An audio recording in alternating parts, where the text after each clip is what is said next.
Anti corruption બ્યુરોએ Surat મહાનગરપાલિકાના in charge chief fire officer ઈશ્વર પટેલને રંગે હાથે લાંચ લેતા પકડી પાડ્યા છે।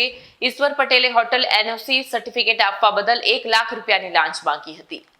સુરતમાં ઇન્ચાર્જ ચીફ ફાયર ઓફિસરને 1 લાખની લાંચ લેતા એસીબીએ ઝડપ્યા હતા। મળતી જાણકારી અનુસાર સુરત એસીબીની ટીમે મુગલીસરાયમાં આવેલી મુખ્ય કચેરીમાં સફળ ટ્રેપ ગોઠવી ઉધના અને લીંબાદ ઝોનના in-charge deputy chief fire officer Ishwar Patel રંગે હાથ લાંચ લેતા ઝડપાયા। ફરિયાદીએ હોટલ માટે ફાયર સેફટીનું સર્ટિફિકેટ મેળવવા અરજી કરી હતી। આ એનઓસી આપવાની પ્રક્રિયા પૂર્ણ કરવા માટે ઈશ્વર પટેલે 1 લાખની લાંચની માંગ કરી હતી।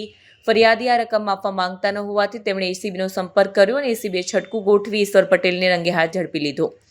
એસીબીએ ઈશ્વર પટેલ સામે સત્તાનો દુરુપયોગ કરી ભ્રષ્ટાચાર આચરવા બદલ તેમની સામે કાયદેસરની કાર્યવાહી હાથ ધરી છે।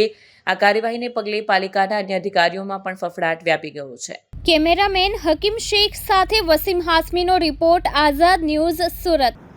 એસીબીમાં ફરિયાદ મળેલી જે મુજબ ફરિયાદીશ્રીની ફાયર વિભાગમાં હોટલની એનઓસી મેળવવા માટે અરજી કરેલી, જે હોટલની એનઓસી મેળવવાની કાર્યવાહી કરવાના આવેજ પેટે ફાયર ઓફિસમાં ફરજ બજાવતા ઈશ્વર મગનભાઈ પટેલ, જેઓએ એ કાર્યવાહી કરવાના આવેજ પેટે 1 લાખ રૂપિયાની માગણી કરેલી અને તેઓ 1 લાખ રૂપિયાની લાંચ સ્વીકારતા પકડાઈ ગયેલ છે।